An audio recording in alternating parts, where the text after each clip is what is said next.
Aleluya. Fíjese que en una ocasión le preguntaron al Señor Jesús, ¿cuál es el principal mandamiento de todos? ¿Se acuerdan? Y el Señor Jesús pues, le dio respuesta y le dijo: el principal mandamiento de todos es: oye Israel, Jehová nuestro Dios, Jehová uno es. Y después dice: y amarás a Jehová tu Dios de todo tu corazón, de toda tu alma, toda tu mente y con todas tus fuerzas. Y cierra diciendo: este es el principal mandamiento. Cuando Jesús dice que este es el principal mandamiento, se está refiriendo que esa es la base de todo. ¿Ya?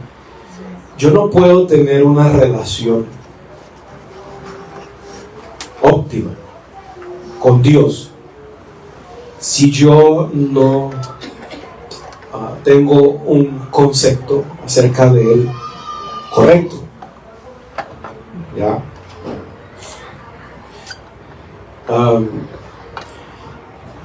Y eso es lo que busca la unicidad. La unicidad no es una doctrina que está para fastidiarle la vida a ninguno. No es para pelear, no es para que entremos en discusión. No. Es porque Dios quiere que le amemos a Él con toda el alma, el corazón, las fuerzas y con nuestra mente. Bien. O sea, con un entendimiento correcto. ¿Ya? Entonces, lo que persigue la doctrina de la unicidad, lo que persigue esta doctrina es que conozcamos a Dios, ¿ya? Tal como la Escritura lo enseña, para que podamos amarle, ¿ya? Amarle con todo el ser. Uno de los impedimentos que nosotros como seres humanos tenemos hacia otra persona, a la hora de amar a esa persona, uno de los impedimentos es que no conocemos a la otra persona. Entonces, el no conocer muy bien a la otra persona, eso se vuelve un freno, un impedimento para que nosotros le abramos totalmente nuestro corazón, ¿sí o no? Pero cuando conocemos ya a la persona, ¿sí? Entonces ya uno va agarrando confianza y uno se abre, ¿ya? Le abre la vida, el corazón a esa persona, ¿sí? Entonces, asimismo, fíjese que el mandamiento citado por el Señor Jesús se refiere a lo que dice en Deuteronomio 6.4. Y en Deuteronomio 6.4, otra vez, dice: oye Israel, Jehová nuestro Dios, Jehová uno es. Pero no queda allí, sino que ¿qué es lo que perseguimos? En convencernos y tratar de convencer a otro de que Dios es uno. ¿Eso como para qué? No es para ganar batallas, no es para ganar peleas, no es para yo aplaudir y reírme: mira, te gané, yo tenía la razón. No se trata de eso.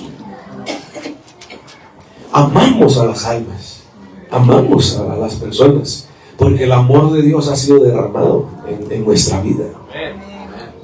Y alguien dijo por allí: dejen de estar insistiendo tanto, predicando la unicidad. Pónganse a predicar el amor a las almas. Y por allí una hermana se levanta: pero es que es precisamente porque amamos a las almas, predicamos la unicidad. Tratamos de convencer a las personas de que la unicidad es la doctrina correcta. Lo que no saben, la doctrina de la unicidad simplemente es una creencia que nosotros tenemos Y usted verá si es una creencia 100% bíblica o no. Pero es una creencia que nos dice que Dios es uno solo. Dios es uno solo. Pero que ese Dios que es uno solo fue Él mismo quien vino a salvarnos. Y uno se pregunta, bueno, pero ¿quién fue que nos salvó? ¿Quién fue que entregó su vida en sacrificio en una cruz para ofrecer allí el sacrificio y así lograr la salvación? ¿Quién fue ese? Y uno responde, ese fue Jesús. Entonces la doctrina de la unicidad no hace separación entre el único Dios que hay y Jesús, quien nos salvó en la cruz del Calvario. Entonces la unicidad es esa enseñanza, que solamente existe un solo Dios y que ese Dios fue el quien nos salvó. Amén. Y su nombre es Jesucristo. Entonces yo les pregunto, si usted cree en Jesucristo, ¿en quién más debe de creer usted? Si usted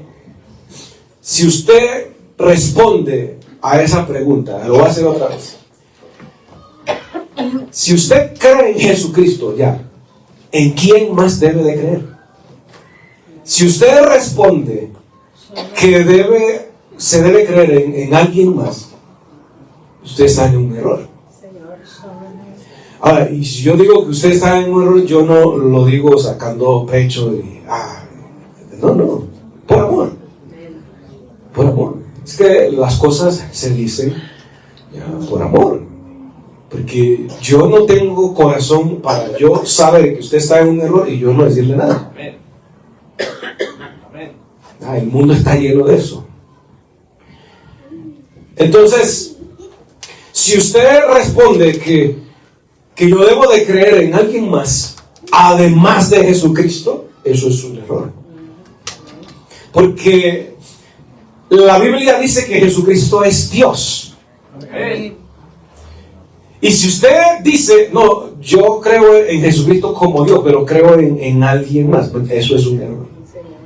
Eso es un error, porque es que ya en creer que hay alguien más en que deba de creer, ya yo me salgo de lo que establece la Biblia. ¿Y qué es lo que establece la Biblia? Que solamente hay un solo Dios. ¿Cuántos dioses hay?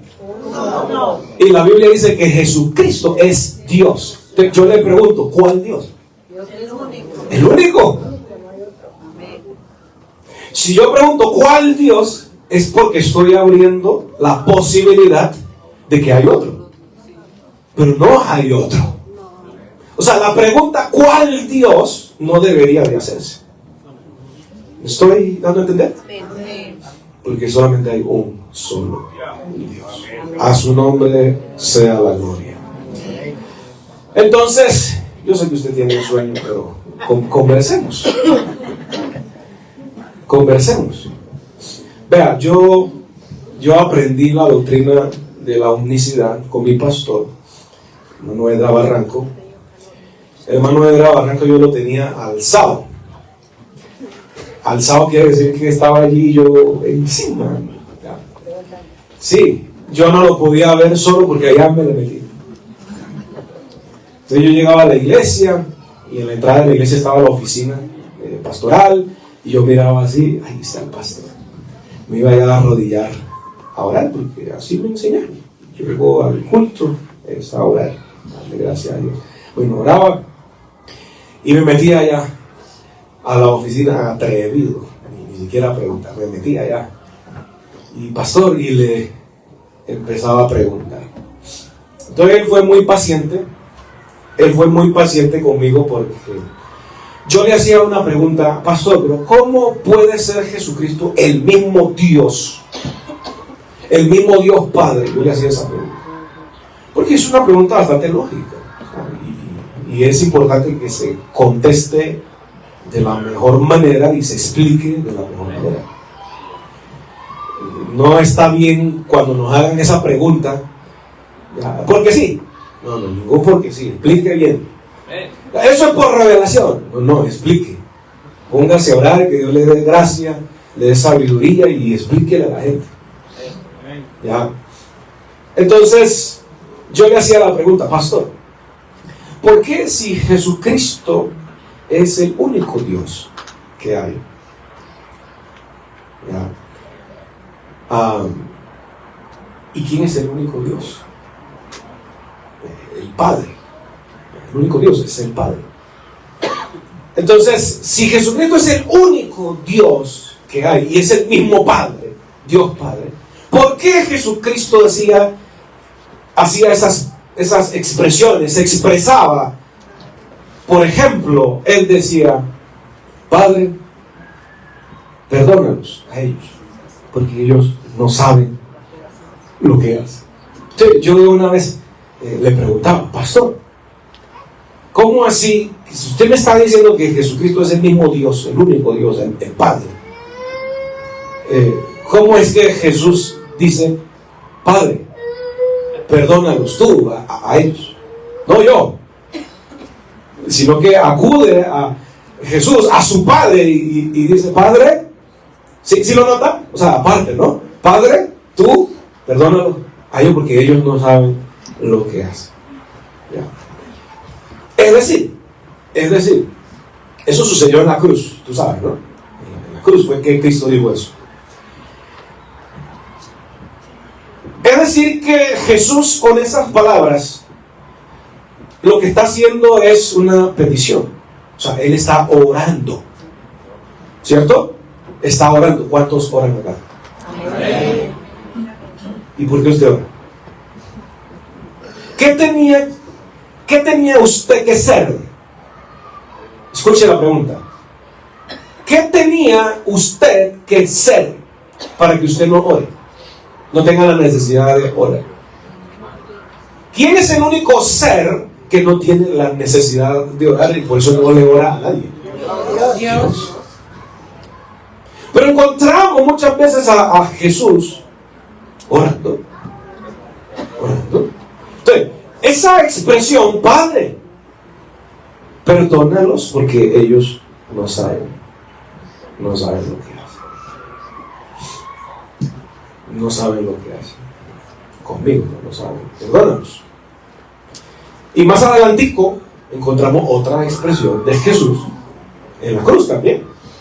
Y dice, Padre, ya en su último suspiro, ¿verdad? Padre, en tus manos encomiendo mi espíritu. Como dice Eclesiastés dice, hay que buscar a Dios antes de que, ¿cómo es? El polvo vuelva al polvo, ¿ya? Y el espíritu vuelve a Dios quien lo dio. Entonces encontramos a Jesús diciendo eso, Padre, en tus manos encomiendo, o sea, se iba a morir, encomiendo mi espíritu. Entonces yo le hacía esa pregunta a mi pastor y gracias a Dios ya me explicó bien y entendí. Entonces ese es el propósito de esta enseñanza. Gloria al Señor. Gloria a Dios. Amén. Aleluya. Miren lo que dice Romanos capítulo 9, verso 5. Romanos capítulo 9, verso 5.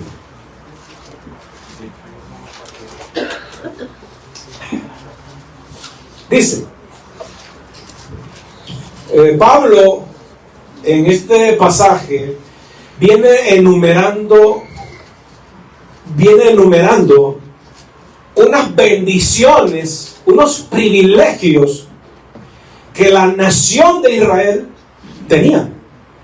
Entonces él viene enumerando qué cosas tiene Israel a su favor. Entonces, después de mencionar algunas cosas, él sigue diciendo de quiénes son los patriarcas. O sea, el pueblo de Israel es de ellos, de donde vienen los patriarcas. ¿Quiénes son los patriarcas? Bueno, los patriarcas, de forma muy resumida, son tres, ¿cierto? Son tres personajes bíblicos: Abraham, Isaac y Jacob. Entonces, Pablo está diciendo que Abraham, Isaac y Jacob, que son los patriarcas, provienen ya de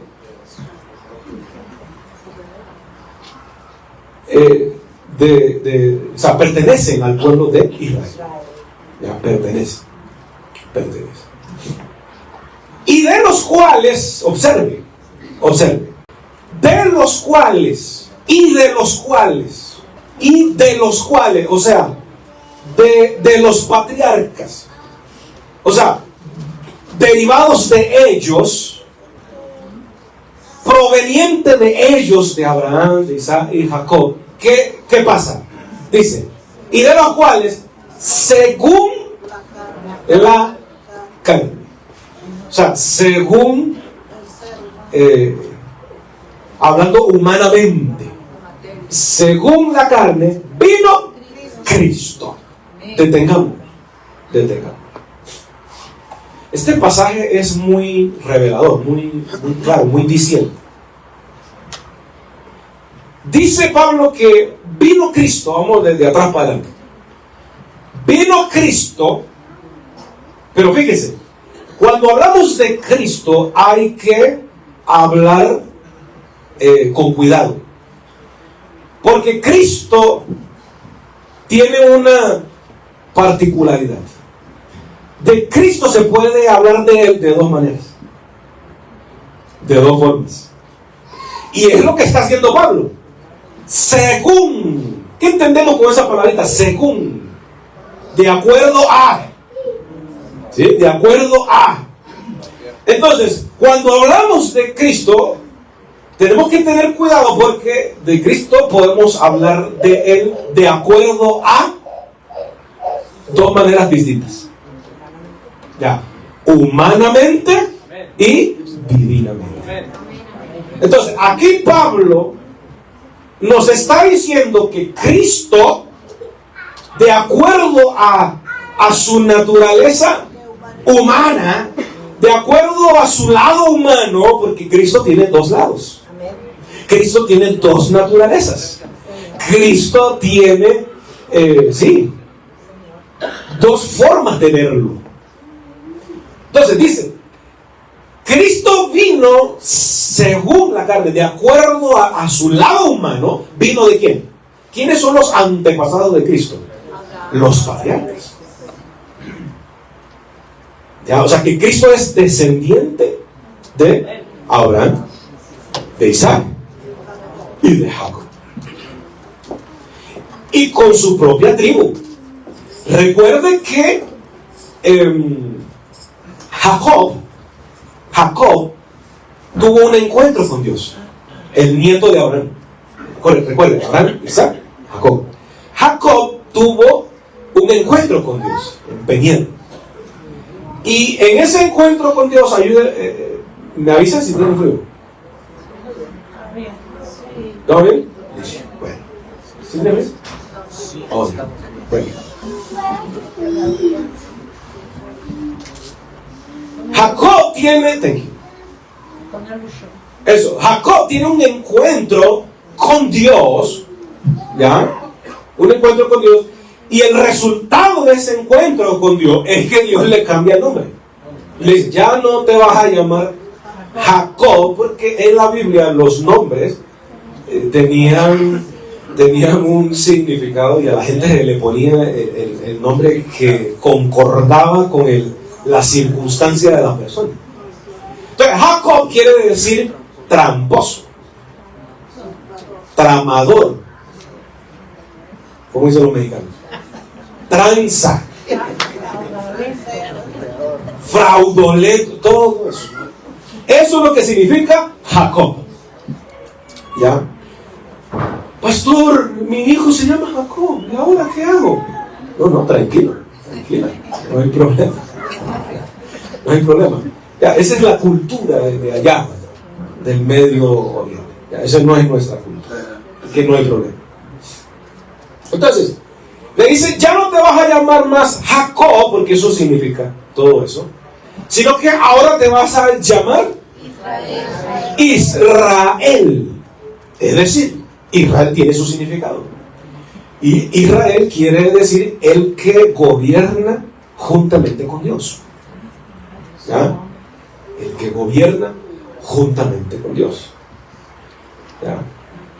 Algunos escritos dicen príncipe de Dios. Por eso, ¿qué es un príncipe de Dios? Es alguien, ¿quién es un príncipe? Un gobernador. ¿Ya? Pero príncipe de Dios, o sea, el que gobierna juntamente con Dios. Listo. Entonces, dice Pablo que Jesús es descendiente, ¿ya? Descendiente de los patriarcas. Y Jacob, que es Israel, ¿tuvo cuántos hijos? Tuvo 12 hijos. Y esos 12 hijos, pues tuvieron su familia cada uno. Entonces ya no eran 12 hijos, sino 12 familias. Y creció la familia. Ya no eran 12 familias, sino 12 clanes. Crecieron los clanes. Ya no eran, sino que 12 tribus.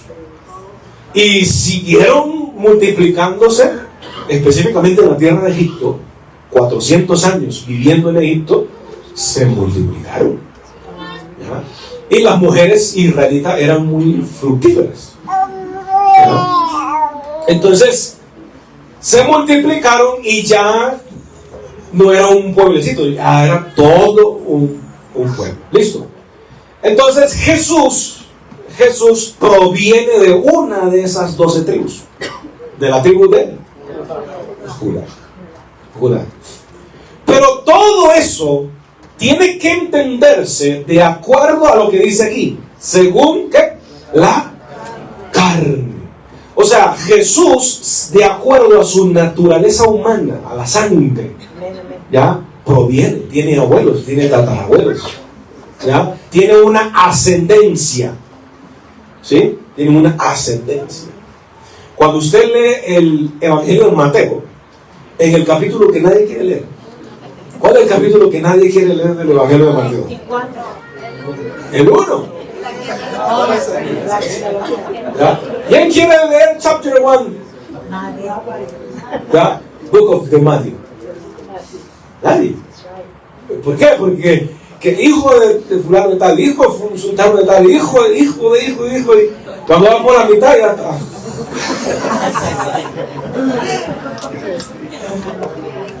Durmiendo. Pero ese capítulo es uno de los más importantes del Evangelio de Mateo.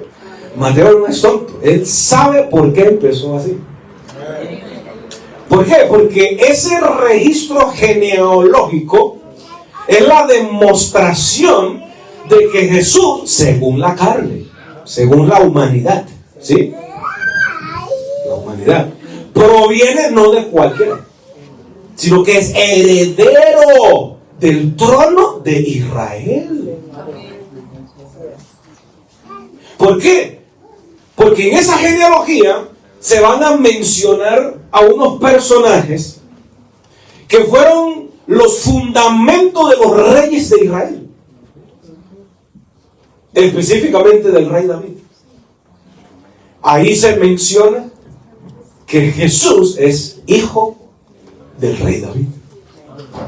Y si era hijo del rey David, entonces tenía derecho a ser el rey de Israel.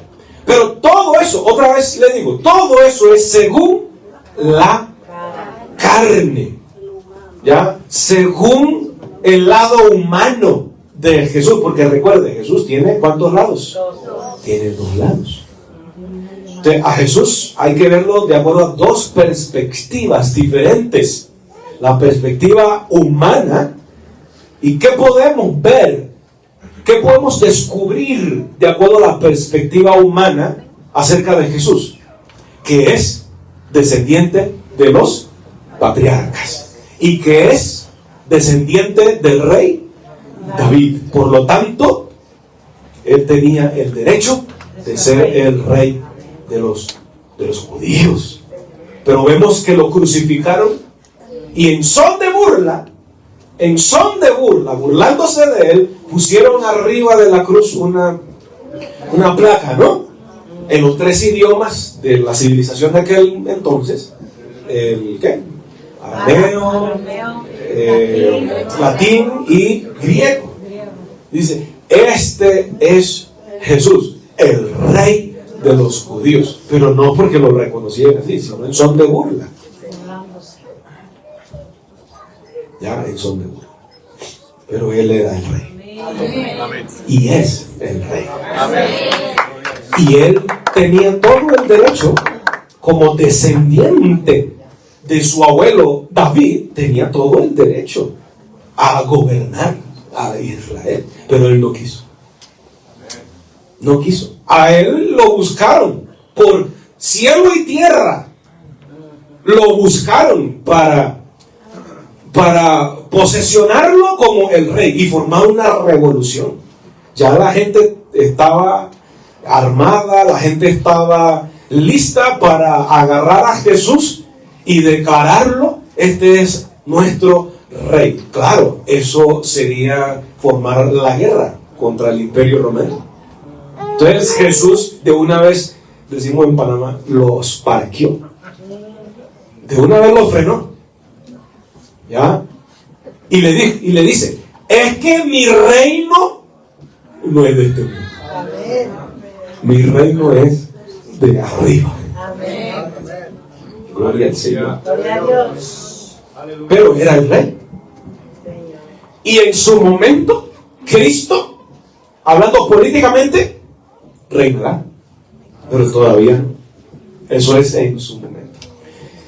Entonces, iglesia y amigos, estamos conversando, ¿no? Usted no me ha dicho ni a Cristo, aquí en este pasaje, se lo está presentando de acuerdo a su naturaleza humana. ¿Ya? Si yo les pregunto a ustedes, ¿ustedes creen que Jesús es un hombre? ¿Usted qué me responde? Que no. Bueno, si usted responde que no, eso es un error. ¿Ya? ¿Ya? Entonces, sí es hombre. ¿Ya? Entonces, ¿Jesús fue hombre? Sí, claro, por supuesto. Por supuesto. Bueno, no nos metamos qué cosa es Cristo en este momento. No nos metamos en eso. Pero fue hombre. Ahora, yo les pregunto. ¿Aló? ¿Aló? Yo les pregunto. ¿Es solo hombre? No. Ahí donde está el detalle. ¿Aló, buenas? ¿Ya? ¿Es solo hombre? No. No es solamente hombre. Hay quienes creen que Cristo es solamente hombre. Pero cuando vamos a la Biblia nos vamos a dar cuenta de que no solamente es hombre. Entonces sigamos leyendo. A ver, léalo conmigo. De quienes son los patriarcas. O sea, el pueblo de Israel, de ellos son los patriarcas. Y de los cuales, o sea, de los patriarcas, según la carne, vino Cristo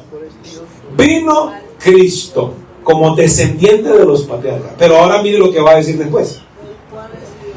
El cual, o sea, Jesús, ese hombre Jesús, descendiente de los patriarcas de Israel, ese Jesús, ¿qué dice?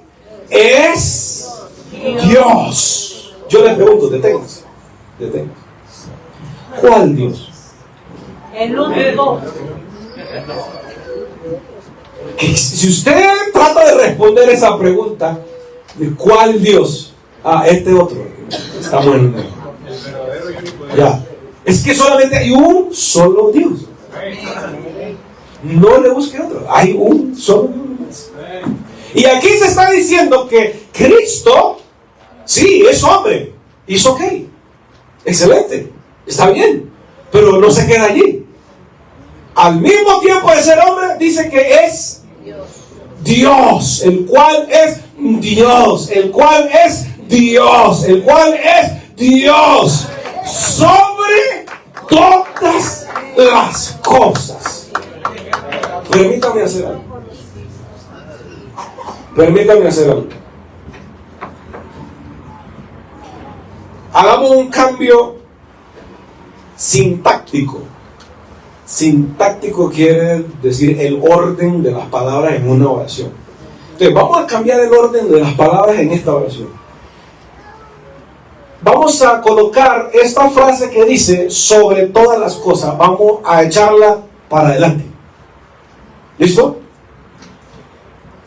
Diría así: de quienes son los patriarcas y de los cuales según la carne vino Cristo. Y ahora, ¿cómo dice?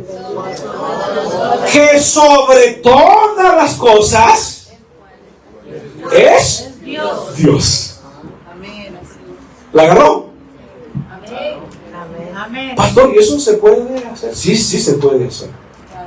Sí se puede hacer. Ah, sí se puede hacer. Entonces, vino Cristo que sobre todo se entiende que es hombre, pero antes de que sea hombre, por encima de esta verdad de que es hombre, ¿qué cosa es? Él es Dios.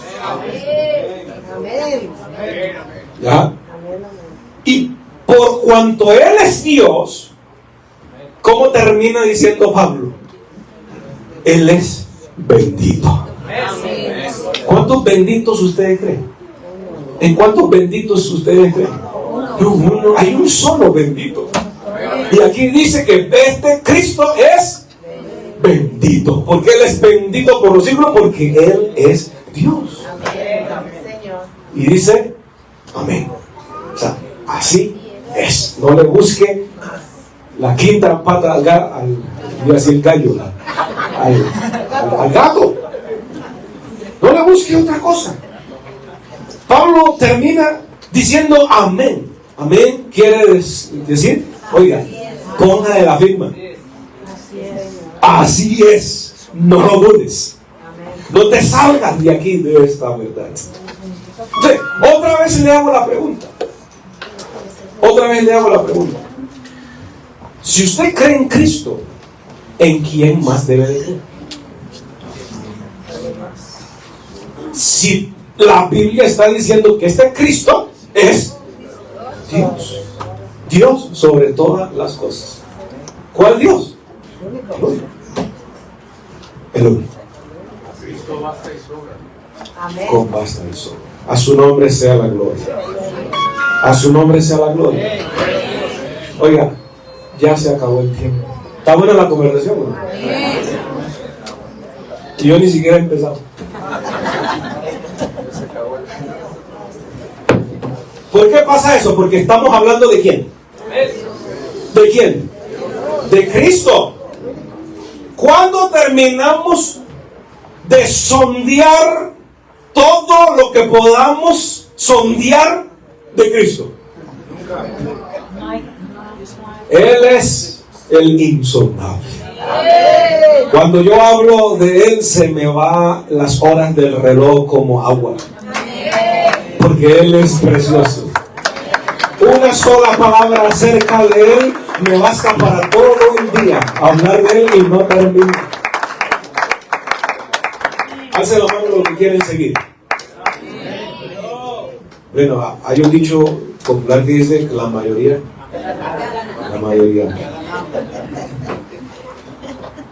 ¿Seguimos? Bueno, gloria al Señor. Gloria a Dios.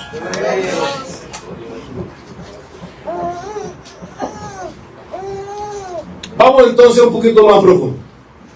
Abra su Biblia en el Evangelio de Juan. Evangelio de Juan. Capítulo 17.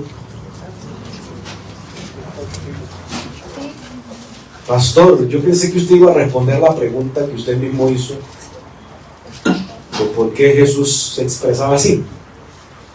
de Padre, perdónalos porque no saben lo que hacen. Padre, en tus manos encomiendo mi espíritu.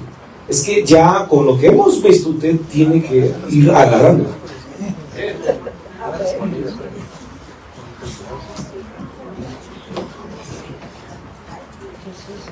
Le hago la pregunta otra vez. ¿Cuántos oran aquí? Todos aquí oramos, porque necesitamos orar. ¿Y a quién le oramos? ¿Cuál Dios? Al único. ¿Qué? ¿Quién es el único ser que no tiene necesidad de orar? Dios. Él no tiene necesidad de orar porque Él es lo que es. Él es Dios.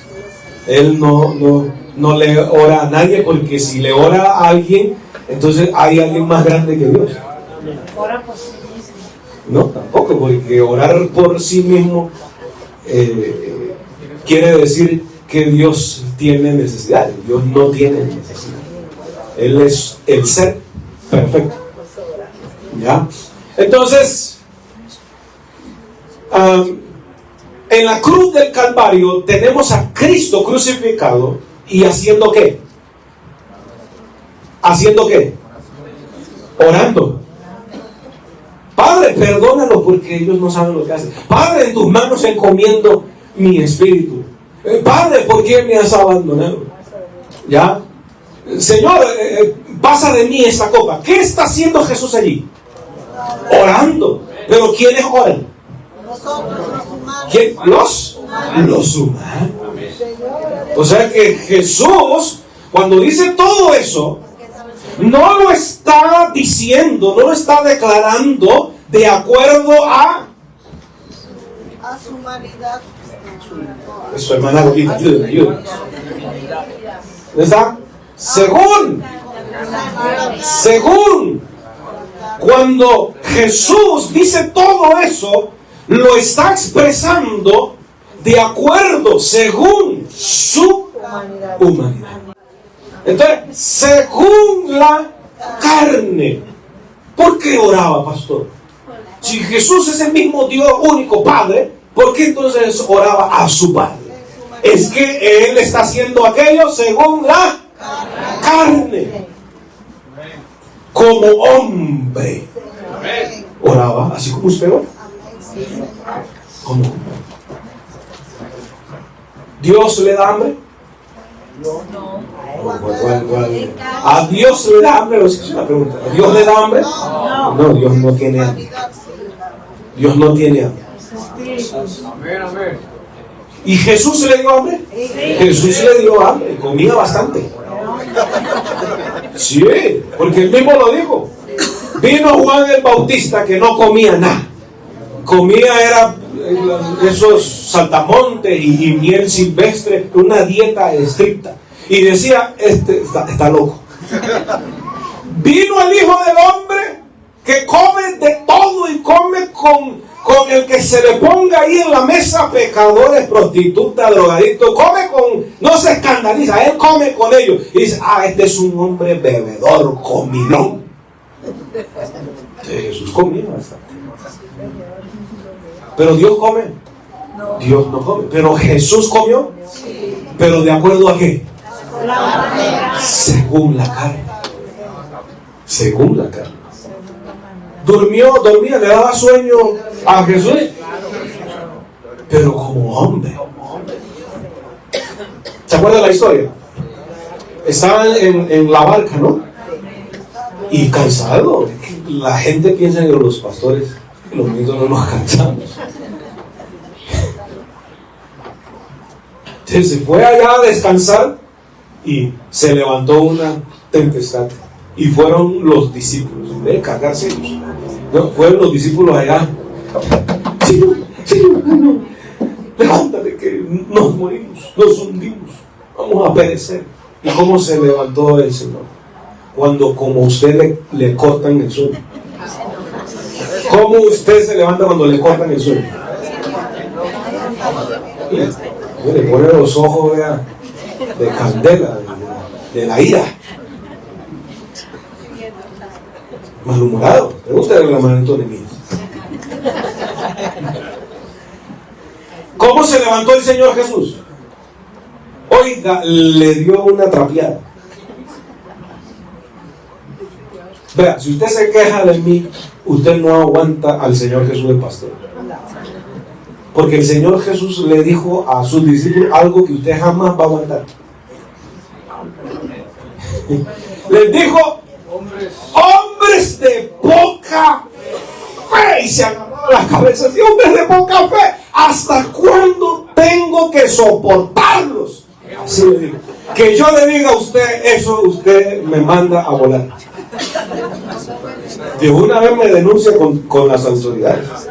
Traslado. Pastor, me maltrató, me insultó.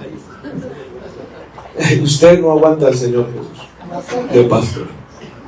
Les digo así: ¿hasta cuándo tengo que soportarlo? ¿Cuándo van a aprender? ¿Cuándo van a crecer? Y enojado, con una ira santa, se paró allá en la punta del barco y le dijo de una vez: ya, viento, mar, ola, tempestad, hágame el favor y se callan. Y de una vez se hizo grande bonanza. El Señor Jesús no se paró allá y dijo: invoco el nombre de mi Padre. No, porque invocar el nombre de su Padre sí lo hizo Jesús, pero en ocasiones cuando él actuaba según la carne. Pero allí en la barca él no estaba actuando según la carne. No, él dejó manifestar, él dejó salir un poco del poder divino, aleluya, de él. Y él dijo directamente: calla, enmudece. Y de una vez se calmó todo. Gloria a Dios. Entonces, hay que entender que cuando Jesús habla: Padre, perdónalos porque no saben lo que hacen. Padre, en tus manos encomiendo mi espíritu. Padre, ¿por qué me has abandonado? Lo está expresando de acuerdo desde su naturaleza humana.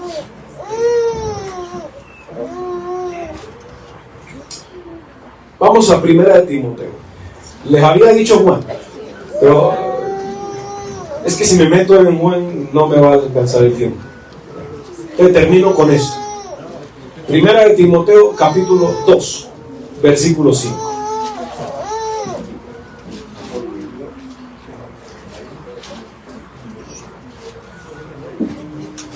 Vamos a ver si ustedes son buenos observadores.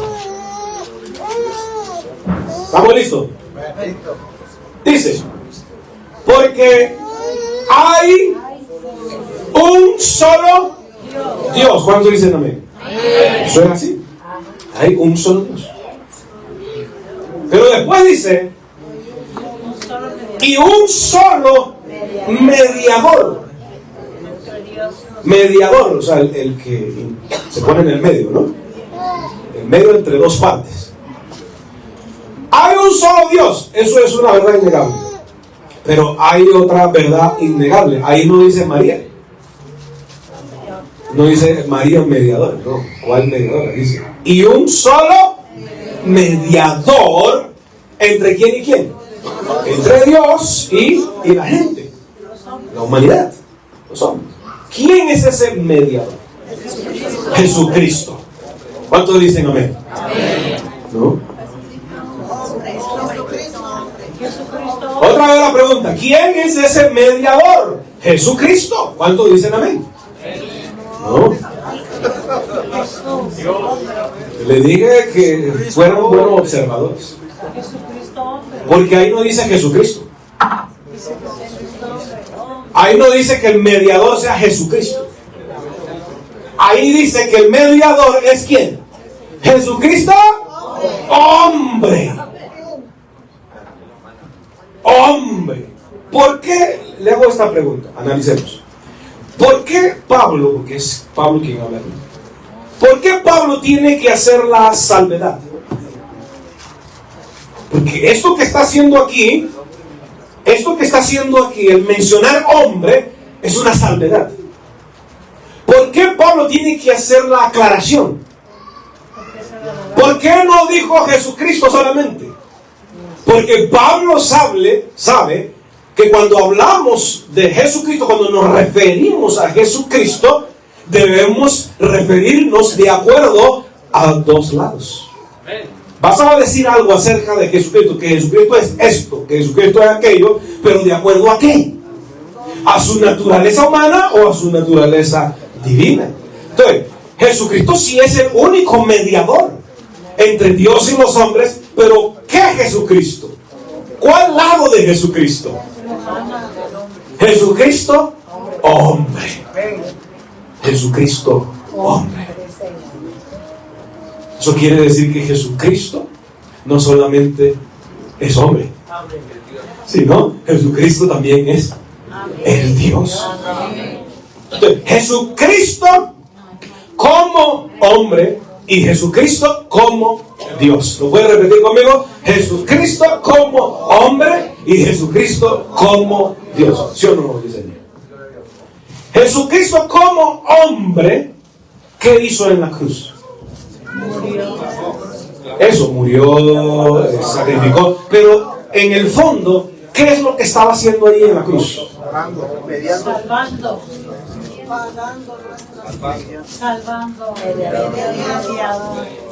La cruz, déjenme decirle, fue el lugar único en donde Dios y la humanidad estaban siendo reconciliadas, estaban siendo unidas. ¿Gracias a qué? Al que se sacrificó en esa cruz, a aquel que dijo: Padre, en tus manos encomiendo mi espíritu. ¿Quién fue el que dijo eso? El mediador. Amén, amén. ¿Y qué logró Jesucristo en su mediación? La salvación. Pero ¿cómo Cristo hizo la obra intercesora, mediadora? ¿Cómo lo hizo? ¿Cómo lo hizo? Desde su humanidad. Desde su humanidad. Entonces, yo le preguntaba al pastor, a mi pastor, ¿cómo decir que usted está enseñando que Jesucristo es el único Dios que hay? O sea, el Padre. ¿Cómo es que encontramos a Jesús hablando con su Padre? ¿Acaso no es el mismo? Sí, Jesucristo es el único Dios, el Padre. Pero cuando Él se expresa de esas maneras, ¿ya? Como si su Padre fuera otro ser distinto, es que Él está hablando, se está expresando desde su humanidad. Desde su humanidad. Así que Cristo, de acuerdo a su humanidad, Él ora. ¿Y ora a quién? A su Padre. ¿A cuál Padre? Al tuyo. Al único Dios que tú oras, a ese único Dios, Jesucristo le oró. Dobló sus rodillas, ¿ya? Y le oró. ¿Pero por qué oró?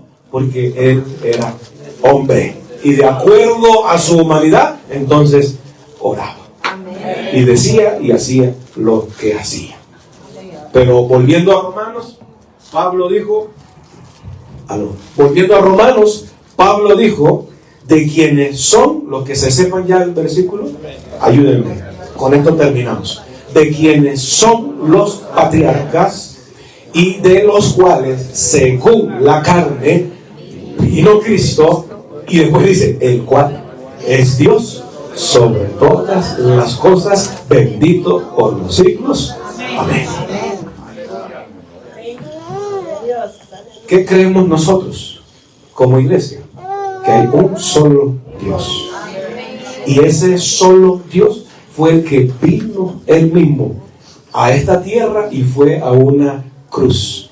Pero ¿en qué forma vino Dios y nos salvó en la cruz? En forma de hombre. El único Dios que hay se hizo por amor a ti y por amor a mí, se hizo hombre.